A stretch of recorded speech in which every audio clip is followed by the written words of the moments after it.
찾아오신 곳 두 번째 시간으로 오늘은 갈릴리 이런 제목으로 하나님의 말씀 나누도록 하겠습니다. 예수님께서 우선 광야에 가셔서 마귀와 싸워서 이기셨습니다. 그리고 갈릴리에 돌아가셨습니다. 본문 14절에서 예수께서 성령의 권능으로 갈릴리에 돌아가시니 이렇게 말씀합니다. 예수님께서 사역의 주요 장소로 갈릴리를 선정하셨습니다. 그리고 그곳에서 처음 사역을 성공적으로 이룩하셨습니다. 우리나라도 그렇지만은 예수님 당시에는 이스라엘이 세 군데로 나눴어요. 북쪽을 갈릴리라고 그러고 중부 지역을 사마리아라고 그러고 남쪽을 유다라고 그랬습니다. 그러니까 갈릴리에서 했다라는 것은 북부 지방에서 사역하셨다 이런 얘기입니다. 근데 이스라엘에서 많은 지역이 있는데 왜 많은 가능성 중에 하필이면 갈릴리를 택하셨을까요? 그 이유를 아는 것이 중요합니다. 갈릴리에서 주님께서 사역하신 이유를 세 가지로 생각할 수 있습니다. 우리나라에서도 평안도 쪽이 잘 된 이유랑 좀 비슷한 건데 첫째가 뭐냐면 안정성입니다. 안정성. 예수님께서 너무 일찍 위기가 발생하지 않게 하기 위해서다 이렇게 보는데 예수님께서 결국 십자가에서 구속제물로 돌아가실 것이지만 그 전에 하셔야 될 사역이 있습니다. 그래서 우선 안전하게 사역하실 기간이 필요했던 것입니다. 갈릴리는 덜 위험한 곳이었습니다. 왜냐하면 소위 기득권자들이 있는 곳이 아니었기 때문에 그렇습니다. 우리나라도 옛날 평안도가 기득권자가 사는 사람들이 아니었습니다. 따라서 사역하기에 안전한 곳이었습니다. 그래서 갈릴리에서 사역을 시작하셨다 이렇게 봅니다.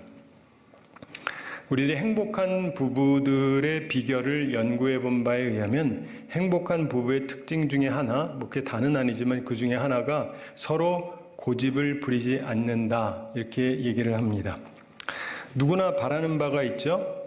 그런데 내 주장을 밀고 나가지 않고 내가 꼭 이기려고 하지 않고 쉽게 나쁜 감정을 터뜨리지 않는 부부들이 있는데 이런 부부들이 일반적으로 행복하게 산다고 그럽니다. 가정생활뿐만이 아니죠. 교회생활도 그렇고 사회생활도 마찬가지입니다. 고집이 강한 사람들하고 있으면 항상 충돌하게 됩니다. 예수님께서 갈릴리를 선택한 이유는 갈릴리는 당시 예루살렘, 이 남쪽에 있던 예루살렘 기득권자들하고 달랐기 때문입니다. 따라서 사역하기에 적당하고 좋은 곳이었습니다. 안정성이 있기 때문입니다. 예수님에게 안정성이 있다 이런 얘기예요. 우리에게 주님이 찾아오기를 바란다면 양보할 줄 아는 마음, 고집 부리지 않는 자세를 가져야 됩니다. 그런 좋은 자세를 다 품는 우리들이 되기를 바랍니다.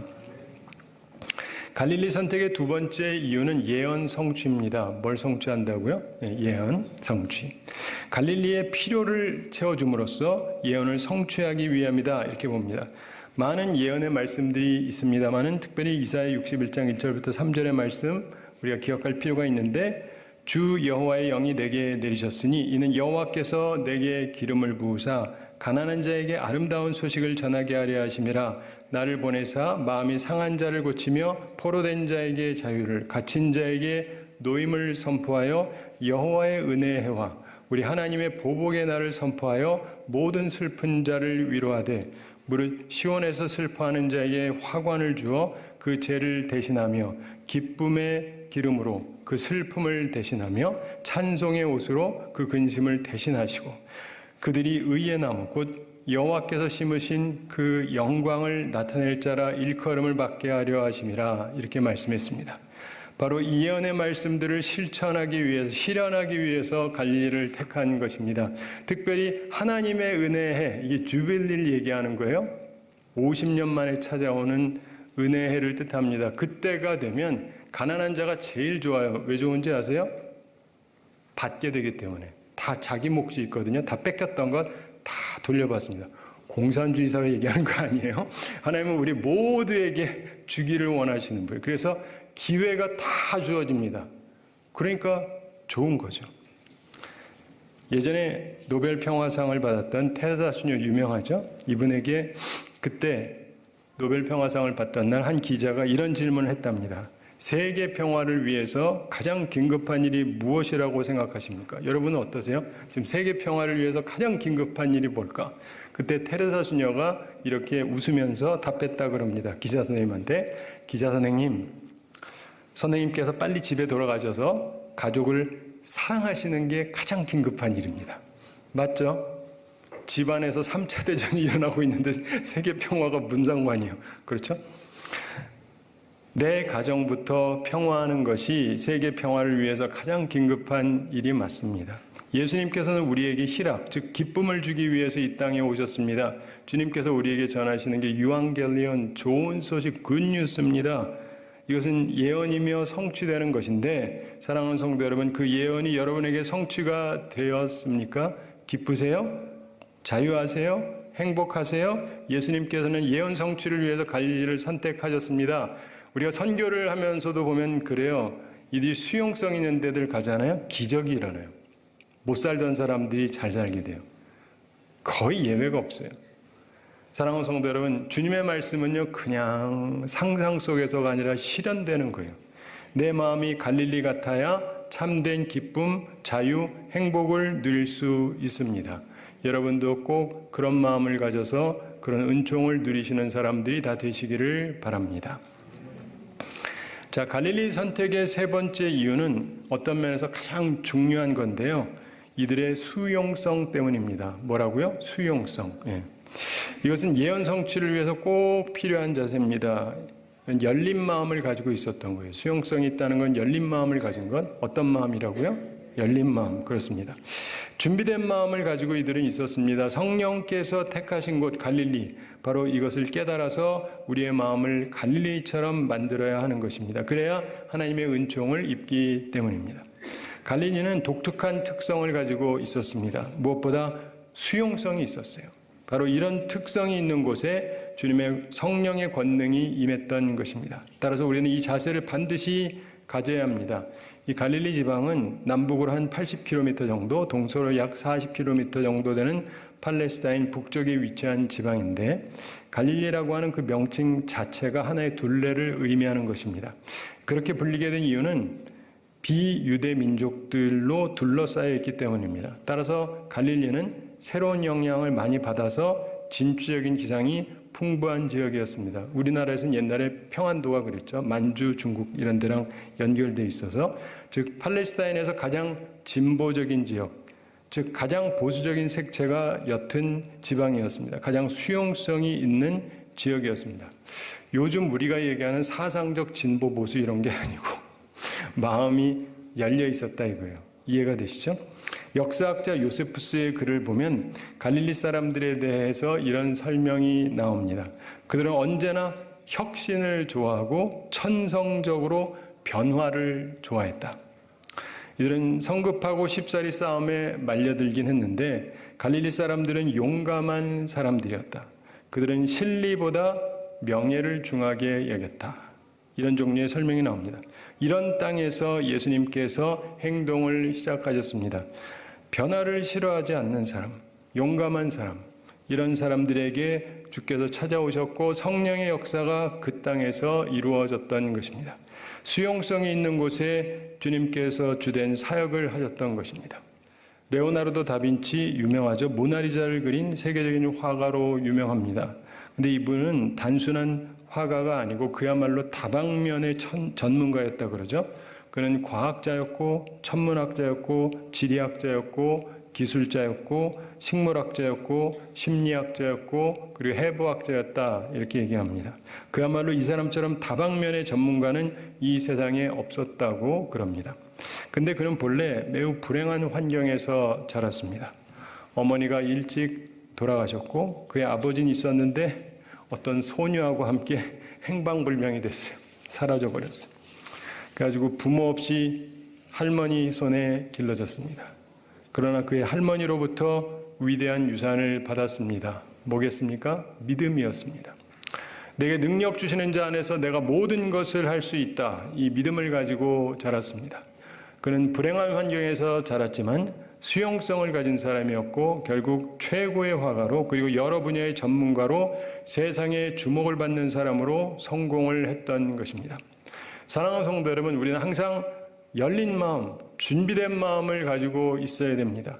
아무리 귀한 말씀에 씨앗이 있다 할지라도 옥토하고 결합될 때 열매를 맺는 것이기 때문에 그렇습니다. 길가에 뿌려진 씨는 아무리 좋은 씨를 줘도 아무런 열매를 맺을 수가 없습니다. 우리는 모두 다 말씀을 받는 자로 혹은 말씀을 뿌리는 자로 살아가게 됩니다. 중요한 것은 말씀을 받는 우리의 마음이 먼저 옥토가 되어야 한다는 것입니다. 저도 그렇죠. 수용성이 있어야 됩니다. 그리고 뿌릴 때 사역의 효율성을 위해서 항상 주요 사역은 수용성이 있는 사람들을 향해서 우리의 힘을 써야 하는 것입니다. 주님은 이것을 아주 균형 있게 사용하셨어요. 그래야 하나님의 일이 제대로 이루어질 수 있는 것입니다. 우리도 우리의 광야에서 마귀와 싸워 이긴 후에 성령의 권능으로 일할 때 반드시 갈릴리와 같은 곳을 선택해야 됩니다. 그렇게 해야 사역에 성공할 수 있기 때문에 그렇습니다. 자, 오늘 본문을 보면 바로 이렇게 수용성이 있는 지역 갈릴리를 선택했기 때문에 갈릴리 사역에서 성령의 역사가 온전하게 이루어졌습니다. 예수님께서 하신 갈릴리 사역에 세 가지 특성이 있다고 오늘 본문에서 찾을 수가 있는데 우리가 하나님의 일을 할 때에도 이 세 가지를 기억하면서 나아가야 할 것입니다. 이 갈릴리 사역의 첫 특징은 희망 사역입니다. 무슨 사역이요? 희망 사역. 그렇죠. 본문 14절 함께 읽어보겠습니다. 예수께서 성령의 능력으로 갈릴리에 돌아가시니 그 소문이 사방에 퍼졌고, 아멘. 14절 후반에서 그 소문이 사방에 퍼졌고 이렇게 말씀합니다. 예수님 소문이 사방에 퍼졌습니다. 어떤 소문입니까? 소문의 핵심은 무엇입니까? 오늘 본문에는 구체적으로 나오지 않지만 다른 복음서를 참조해 보면 여러 가지 주님께서 하신 기적적인 사역들을 발견할 수가 있습니다. 예수님께서 수용적인 갈릴리에서 많은 권능을 행하실 수가 있었고 따라서 그 소문, 기적의 소문이 사방에 퍼졌습니다. 그래서 소문의 핵심은 희망입니다. 희망이 있다. 사람들에게 소망을 주는 내용이었습니다. 많은 사람들의 관심을 끄는 희망적인 내용이었습니다. 갈릴리 사역의 첫 특징은 희망 사역이었습니다. 이렇게 주님께서는 희망을 주는 사역을 하셨습니다. 우리도 소망을 갖고 살아야 되고 소망이 실현되어야 하는 것입니다. 동시에 주님을 따르는 우리도 희망 사역을 해야 됩니다. 다른 사람들에게 순수함을 일깨워주는 사람, 양심을 되찾게 해주는 사람, 참된 희망을 주는 사람, 바로 그것이 주님을 따르는 우리에게 필요한 사역입니다. 오늘날의 많은 그리스도인들이 그냥 머릿속에서만 주님이 잘해줄 거라 그래요. 천국 가면 잘해주겠지. 당연히 거기서 해주시죠. 이 땅에서부터 시작이 되는 거예요. 이걸 믿으셔야 돼요. 이걸 믿는 사람들에게만 기적이 일어나는 것입니다. 이 땅에서부터 체험하고 사시게 되기 바랍니다. 이게 주님이 하셨던 사역이에요. 희망 고문이 아니라 희망을 주셨어요. 이걸 꼭 누리며 사시게 되기를 바랍니다. 갈릴리 사역의 둘째 특징은 말씀 사역입니다. 무슨 사역이라고요? 네, 말씀 사역. 본문 15절 말씀 함께 읽어보겠습니다. 친히 그 여러 회당에서 가르치심에 뭇사람에게 칭송을 받으시더라. 아멘. 15절 초반에서 친히 그 여러 회당에서 가르치심에 이렇게 말씀하죠.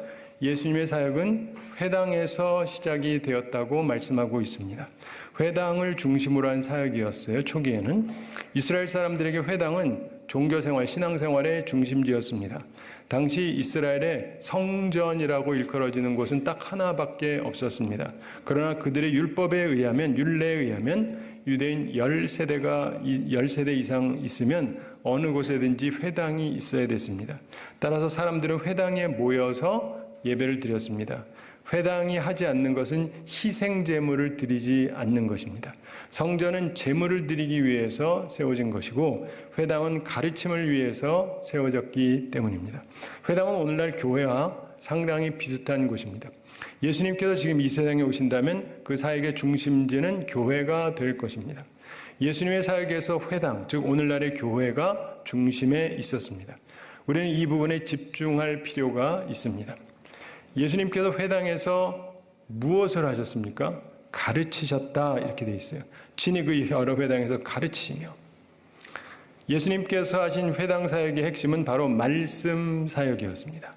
예수님 당시 회당에서는 사람들이 모여서 기도하고 성경을 봉독하고 그리고 말씀을 나누는 시간으로 구성이 되어 있습니다. 우리가 하는 거랑 비슷해요. 말씀을 나눌 때 회당장이 저명한 사람을 초청해서 말씀을 전하게 했고 그 후에 질의 응답을 했습니다. 본문 15절은 바로 그런 상황을 설명해 주는 것입니다. 예수님께서는 갈릴리에 있는 여러 회당에서 초청을 받고 말씀을 나누었다는 것입니다. 쉽게 생각하자면 여러 곳에서 초청받는 유명한 설교자였다, 이런 말씀입니다. 예수님의 사역의 핵심은 회당 중심, 말씀 중심, 가르침 중심이었던 것입니다. 우리 개신교의 핵심이 바로 말씀입니다. 말씀. 오늘날 말씀이 약화되고 있습니다.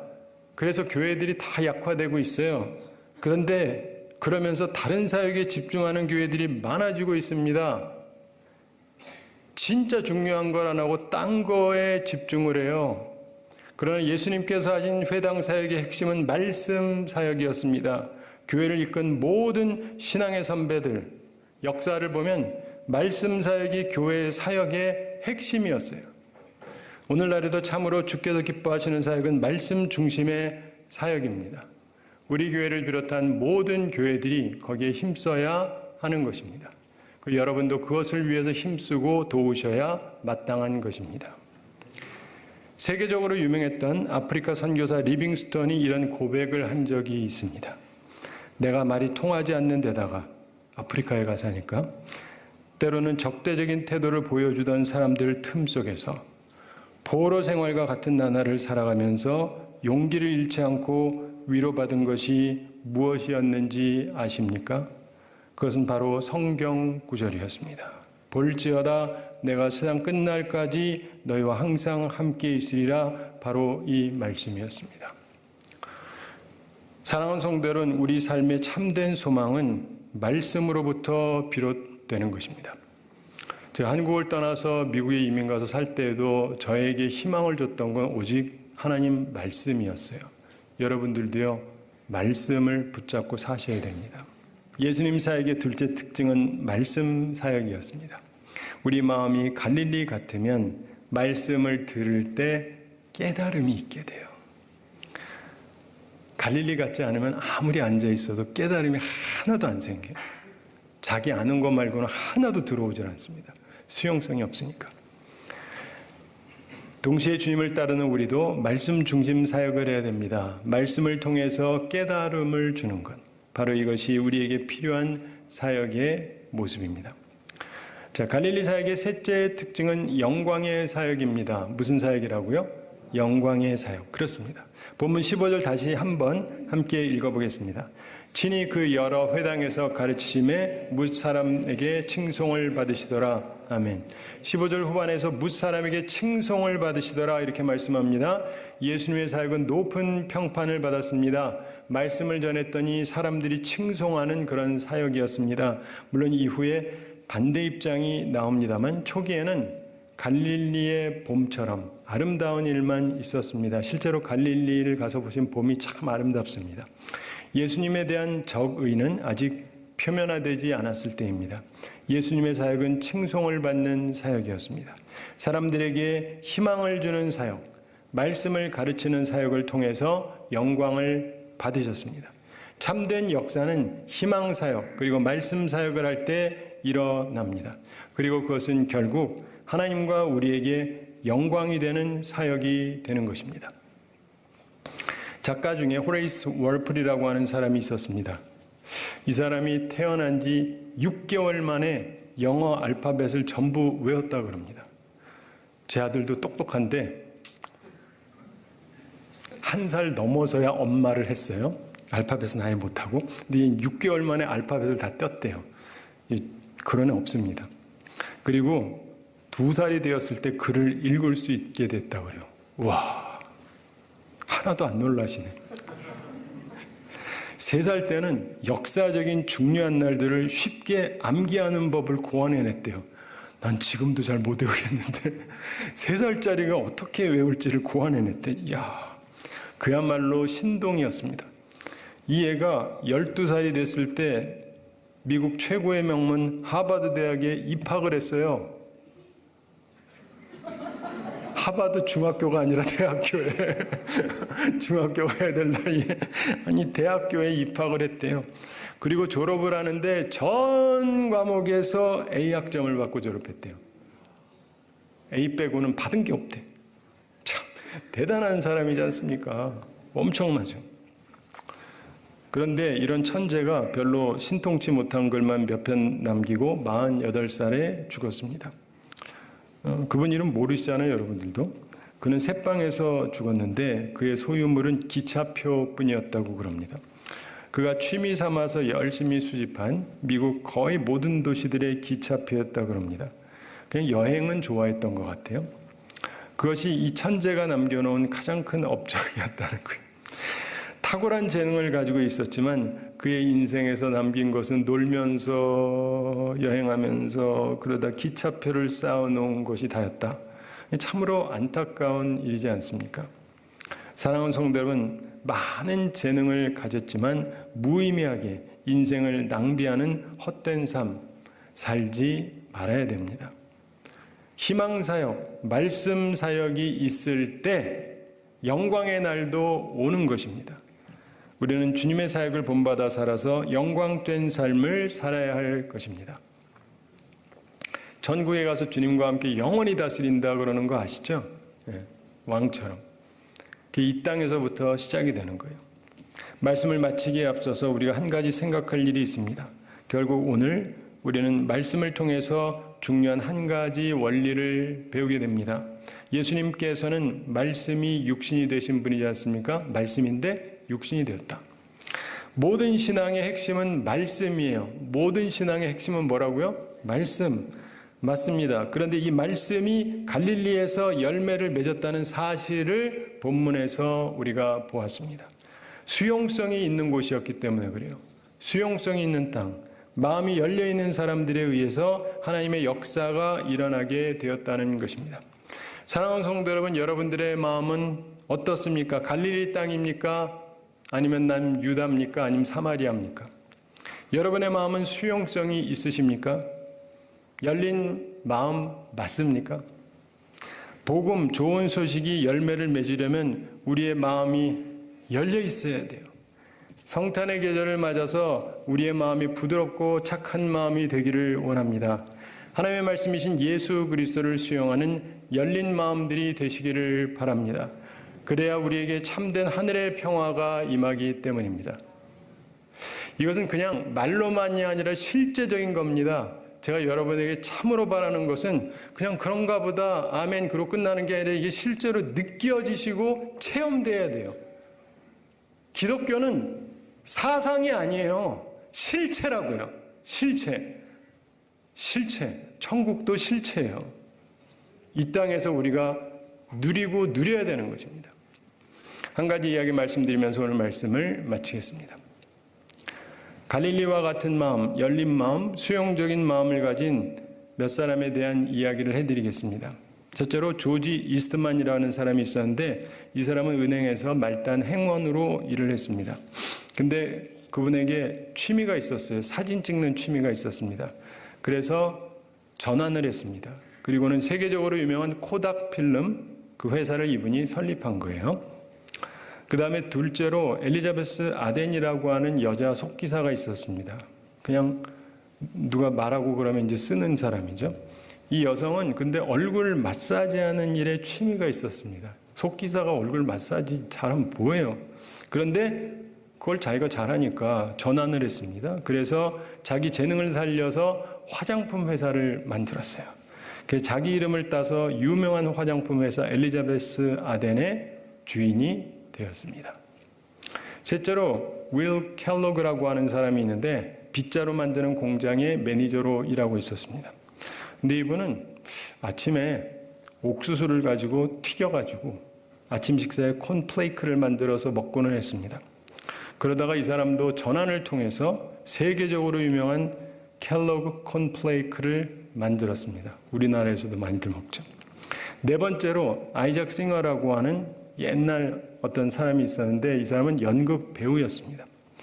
근데 연기 실력이 좋지가 않아요. 그래가지고 옛날 얘기인데 재봉틀을 만들어야 되겠다 이렇게 결심하고 일을 했습니다. 그리고 세계적으로 유명한 당대 세계 최고였던 싱거 재봉틀을 만들어서 대성공을 거두었습니다. 자, 다섯 번째 마지막으로 롤랜드 메이스라고 하는 사업가가 있었습니다. 그 첫 사업에서 실패했습니다. 다시 재기했어요. 근데 역시 실패했습니다. 그래도 세 번째 일어났습니다. 또 실패했어요. 네 번째는 완전히 파산하고 말았습니다. 근데 그는 다시 전환을 해서 현대식 백화점을 뉴욕에 열었습니다. 여러분 잘 아시는 메이시 백화점을 열었고 성공을 했습니다. 사랑하는 성도 여러분, 갈릴리와 같은 마음, 열린 마음, 수용적인 마음을 가진 사람들에게 우리 주님께서 찾아오셨고 그들의 삶에 새로운 은총을 베풀어 주셨던 것입니다. 열린 마음에 주님께서 희망을 주시고 말씀을 주시고 영광으로 함께 하시는 것입니다. 바라기는 갈릴리와 같은 마음을 가지시고 하나님의 은총을 꼭 받으시게 되기 바랍니다. 그래서 복된 삶을 살아가는 우리 모두가 되기를 우리 주님의 이름으로 축원합니다.